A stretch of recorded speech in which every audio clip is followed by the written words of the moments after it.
ओम शांति। 22 अगस्त 2020 की प्रातः मुरली। बाबा बोले, मीठे बच्चे, बाप को तुम बच्चे ही प्यारे हो। बाप तुम्हें ही सुधारने के लिए श्रीमत देते हैं। सदा ईश्वरीय मत पर चल, स्वयं को पवित्र बनाओ। प्रश्न है, विश्व में शांति की स्थापना कब और किस विधि से होती है? उत्तर में बाबा ने कहा, तुम जानते हो विश्व में शांति तो महाभारत लड़ाई के बाद ही होती है, लेकिन उसके लिए तुम्हें पहले से ही तैयार होना है। अपनी कर्मातीत अवस्था बनाने की मेहनत करनी है। सृष्टि के आदि मध्य अंत का ज्ञान सिमरन कर बाप की याद से संपूर्ण पावन बनना है, तब इस सृष्टि का परिवर्तन होगा। गीत है, आज अंधेरे में है इंसान। ओम शांति। यो गीत है भक्ति मार्ग का गाया हुआ। कहते हैं हम अंधेरे में हैं, अब ज्ञान का तीसरा नेत्र दो। ज्ञान मांगते हैं ज्ञान सागर से, बाकी है अज्ञान। कहा जाता है कलयुग में सब अज्ञान की आसुरी नींद में सोए हुए कुंभकर्ण है। बाप कहते हैं ज्ञान तो बहुत ही सिंपल है। भक्ति मार्ग में कितने वेद शास्त्र आदि पढ़ते हैं, हठ योग करते हैं, गुरु आदि करते हैं। अब उन सब को छोड़ना पड़ता है, क्योंकि वो कभी राजयोग सिखला न सके। बाप ही तो राजाई देंगे, मनुष्य को दे न सके। परंतु उसके लिए ही सन्यासी कहते हैं काग बिष्टा समान सुख है, क्योंकि खुद घर बार छोड़ भागते हैं। यो ज्ञान सिवाय ज्ञान सागर बाप के और कोई दे ना सके। यो राजयुग भगवान ही सिखलाते हैं। मनुष्य को पावन बना न सके। पतित पावन एक ही बाप है। मनुष्य भक्ति मार्ग में कितना फंसे हुए हैं। जन्म जन्मांतर से भक्ति करते आए हैं, स्नान करते जाते हैं। ऐसे भी नहीं सिर्फ गंगा में स्नान करते हैं, जहाँ भी पानी का तालाब आदि देखेंगे तो उसको भी पतित पावन समझते हैं। यहाँ भी गौमुख है, झरने से पानी आता है। जैसे कुएं में पानी आता है तो उनको पतित पावनी गंगा थोड़े कहेंगे। मनुष्य समझते हैं यो भी तीर्थ है। बहुत मनुष्य भावना से वहाँ जाकर स्नान आदि करते हैं। तुम बच्चों को अभी ज्ञान मिला है, तुम बतलाते हो तो भी मानते नहीं। अपना देह अहंकार बहुत है। हम इतने शास्त्र पढ़े हैं। बाप कहते हैं ये पढ़ा हुआ सब भूलो। अब इन सब बातों का मनुष्य को कैसे पता पड़े, इसलिए बाबा कहते हैं ऐसी पॉइंट्स लिखकर एरोप्लेन द्वारा गिराओ। जैसे आजकल कहते हैं विश्व में शांति कैसे हो, कोई ने राय दी तो उनको इनाम मिलता रहता है। अब वो शांति की स्थापना तो कर न सके। शांति है कहा, झूठी प्राइज देते रहते हैं। अब तुम जानते हो विश्व में शांति तो होती है लड़ाई के बाद। ये लड़ाई तो कोई भी समय लग सकती है, ऐसी तैयारी है। सिर्फ तुम बच्चों की ही देरी है। जब तुम बच्चे कर्मातीत अवस्था को पाओ, इसमें ही मेहनत है। बाप कहते हैं माँ में कम याद करो और गृहस्थ व्यवहार में रहते कमल फूल समान पवित्र बनो और इस सृष्टि के आदि मध्य अंत का ज्ञान सिमरन करते रहो। तुम लिख भी सकते हो, ड्रामा अनुसार कल्प पहले मुआफिक विश्व में शांति स्थापन हो जाएगी। तुम यो भी समझा सकते हो कि विश्व में शांति तो सतयुग में ही होती है। यहाँ ज़रूर अशांति रहेगी, परंतु कोई है जो तुम्हारी बातों पर विश्वास नहीं करते, क्योंकि उनको स्वर्ग में आना ही नहीं है, तो श्रीमत पर चलेंगे नहीं। यहाँ भी बहुत है जो श्रीमत पर पवित्र रह नहीं सकते। उच्चते उच्च भगवान की तुमको मत मिलती है। कोई की चलन अच्छी नहीं होती है तो कहते हैं ना तुमको ईश्वर अच्छी मत दे। अभी तुमको ईश्वरीय मत पर चलना चाहिए।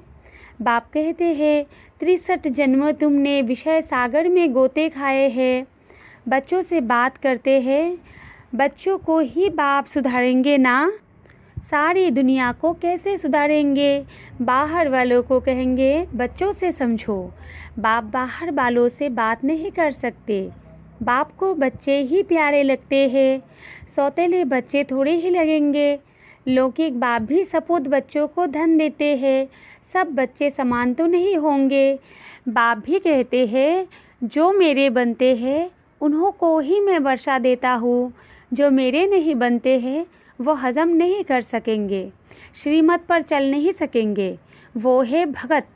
बाबा के बहुत देखे हुए हैं। कोई बड़ा सन्यासी आता है तो बहुत उन्हों के फॉलोअर्स होते हैं। फंड माना चंदा इकट्ठा करते हैं। अपनी अपनी ताकत अनुसार फंड्स निकालते हैं। यहाँ बाप तो ऐसे नहीं कहेंगे फंड्स इकट्ठा करो। नहीं, यहाँ तो जो बीज बोएंगे 21 जन्मों उसका फल पाएंगे।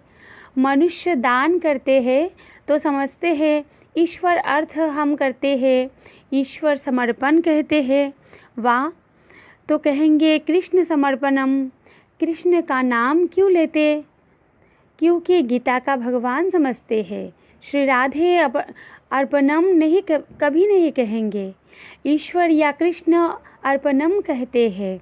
जानते हैं फल देने वाला ईश्वर ही है। कोई साहूकार के घर में जन्म लेते हैं तो कहते हैं ना आगे जन्म में बहुत दान पुण्य किए हैं तब यो बना है। राजा भी बन सकते हैं परंतु वो है अल्पकाल कागविष्टा समान सुख। राजाओं को भी सन्यासी लोग सन्यास कराते हैं तो उनको कहते हैं स्त्री तो सर्पिनी है। लेकिन द्रौपदी ने तो पुकारा है दुशासन मुझे नंगन करते हैं। अब भी अवलाए कितना पुकारती है हमारी लाज रखो। बाबा यो हमको बहुत मारते हैं। कहते हैं विष दो नहीं तो खून करता हूँ। बाबा इन बंधनों से छुड़ाओ। बाप कहते हैं बंधन तो खलास होने ही है। फिर 21 जन्म कभी नंगन नहीं होंगे। वहाँ विकार होता नहीं। इस मृत्युलोक में यो अंतिम जन्म है। यो है ही विशेष वर्ल्ड। दूसरी बात बाप समझाते हैं कि इस समय मनुष्य कितने बेसमझ बन गए हैं। जब कोई मरता है तो कहते हैं स्वर्ग पधारा। लेकिन स्वर्ग है कहाँ? यो तो नर्क है। स्वर्गवासी हुआ तो ज़रूर नर्क में था। परंतु किसको सीधा कहो तुम नर्कवासी हो तो क्रोध में आकर बिगड़ पड़ेंगे। ऐसे ऐसे को तुमको लिखना चाहिए। फलाना स्वर्गवासी हुआ तो इसका मतलब तुम नर्कवासी हो ना। हम तुमको ऐसी युक्ति बताए जो तुम सच सच स्वर्ग में जाओ। ये पुरानी दुनिया तो अब खत्म होनी है। अखबार में निकालो कि इस लड़ाई के बाद विश्व में शांति होनी है। 5000 वर्ष पहले मुआफिक वहाँ एक ही आदि सनातन देवी देवता धर्म था। वो लोग फिर कहते वहाँ भी कंस जरासंधी आदि असुर थे। त्रेता में रावण था। अब उनसे माथा कौन मारे? ज्ञान और भक्ति में रात दिन का फर्क है। इतनी सहज बात भी मुश्किल किसकी बुद्धि में बैठती है। तो ऐसे ऐसे स्लोगन्स बनाने चाहिए। इस लड़ाई के बाद विश्व में शांति होनी है। ड्रामा अनुसार कल्प कल्प विश्व में शांति होती है। फिर कलियोग अंत में अशांति होती है। सतयुग में ही शांति होती है। यो भी तुम लिख सकते हो। गीता में भूल करने से ही भारत का यो हाल हुआ है। पूरे 84 जन्म लेने वाले श्री कृष्ण का नाम डाल दिया है। श्री नारायण का भी नहीं डाला है। उनके फिर भी 84 जन्म में से कुछ दिन कम कहेंगे ना। कृष्ण के पूरे 84 जन्म होते हैं। शिव बाबा आते हैं बच्चों को हीरे जैसा बनाने। तो उनके लिए फिर डिब्बी में भी ऐसी सोने की चाहिए जिसमें बाप आकर प्रवेश करे। अब यो सोने का कैसे बने?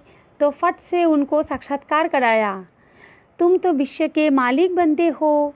अब मामे कम याद करो, पवित्र बनो तो झट पवित्र होने लग पड़े। पवित्र बनने बिगड़ तो ज्ञान की धारणा हो न सके। शेरनी के दूध के लिए सोने का बर्तन चाहिए। ये ज्ञान तो है परमपिता परमात्मा का। इसको धारण करने के लिए भी सोने का बर्तन चाहिए, पवित्र चाहिए, तब धारण हो। पवित्रता की प्रतिज्ञा करके फिर गिर पड़ते हैं तो योग की यात्रा ही खत्म हो जाती है, ज्ञान भी खत्म हो जाता है। किसको कह न सके भगवानुवाच, काम महाशत्रु है, उनका तीर लगेगा नहीं, वो फिर कुक्कड़ ज्ञानी हो पड़ते। कोई भी विकार न हो, रोज पोतामिल रखो। जैसे बाप सर्वशक्तिवान है, वैसे माया भी सर्वशक्तिवान है। आधा कल्प रावण का राज्य चलता है, इन पर जीत बाप बिगड़ कोई पहना न सके। ड्रामा अनुसार रावण राज्य भी होना ही है। भारत की ही हार और जीत पर यो ड्रामा बना हुआ है। यो बाप तुम बच्चों को ही समझाते हैं, मुख्य है पवित्र होने की बात। बाप कहते हैं, मैं आता ही हूँ पतितों को पावन बनाने। बाकी शास्त्रों में पांडव और कौरवों की लड़ाई, जुआ आदि वेद दिखाते हैं। ऐसी बात हो कैसे सकती? राजयुग की पढ़ाई ऐसी होती है क्या? युद्ध के मैदान में गीता पाठशाला होती है क्या?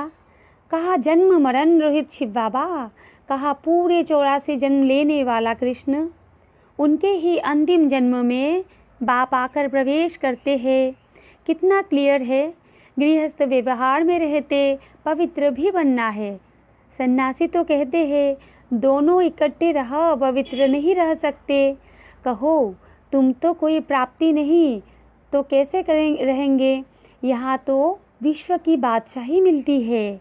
बाप कहते हैं मेरे खातिर कुल की लाज रखो। शिव बाबा कहते हैं इनके दाढ़ी की लाज रखो। यो एक अंतिम जन्म पवित्र रहो तो स्वर्ग के मालिक बनेंगे। अपने लिए ही मेहनत करते हैं, दूसरा कोई स्वर्ग में आ नहीं सकता। यो तुम्हारी राजधानी स्थापन हो रही है, इसमें सब चाहिए ना। वह वजीर तो होते नहीं, राजाओं को राय की दरकार नहीं। पतित राजाओं को भी एक वजीर होता है। यहाँ तो देखो कितने मिनिस्टर्स हैं, आपस में लड़ते रहते हैं। बाप सभी झंझटों से छुड़ा देते हैं। 3000 वर्ष फिर कोई लड़ाई नहीं होगी, जेल आदि नहीं रहेगा, कोर्ट आदि कुछ नहीं होगा। वहाँ तो सुख ही सुख है। इसके लिए पुरुषार्थ करना है।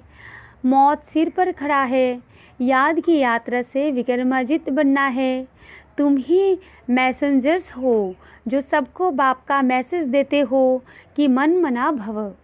अच्छा, मीठे मीठे सिकिल दे बच्चों प्रति मात पिता बाप दादा का याद प्यार और गुड मॉर्निंग। रूहानी बाप की रूहानी बच्चों को नमस्ते। हम रूहानी बच्चों की रूहानी मात पिता बाप दादा को भी याद प्यार और नमस्ते।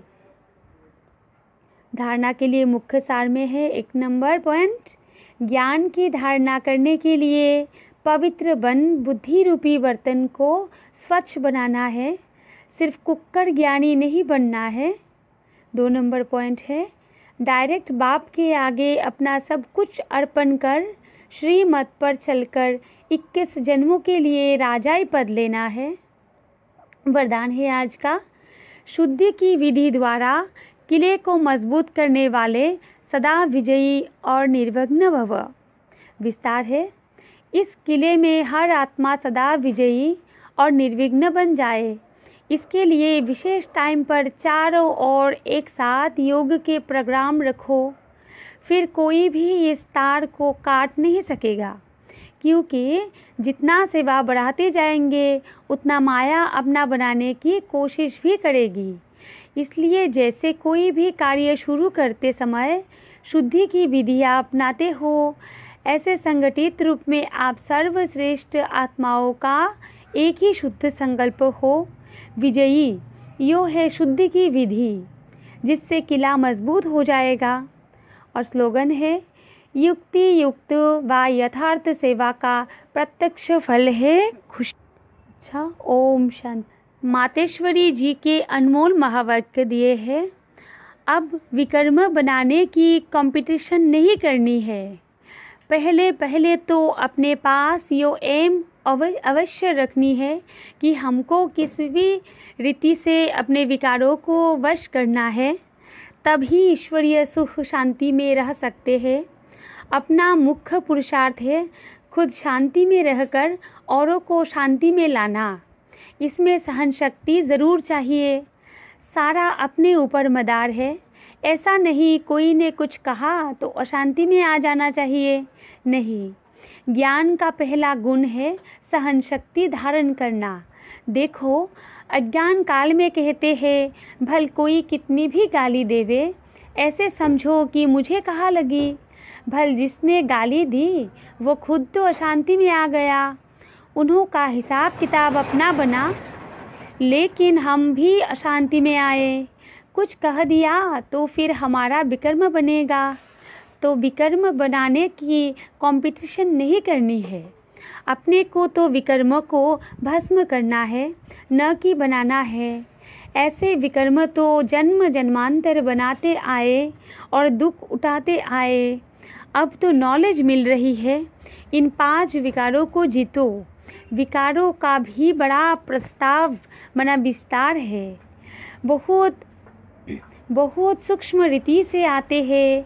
कब ईर्ष्या आ जाती है तो सोचते हैं इसने ऐसा किया तो मैं क्यों न करूं। यो है बड़ी भूल। अपने को तो अभूल बनना है।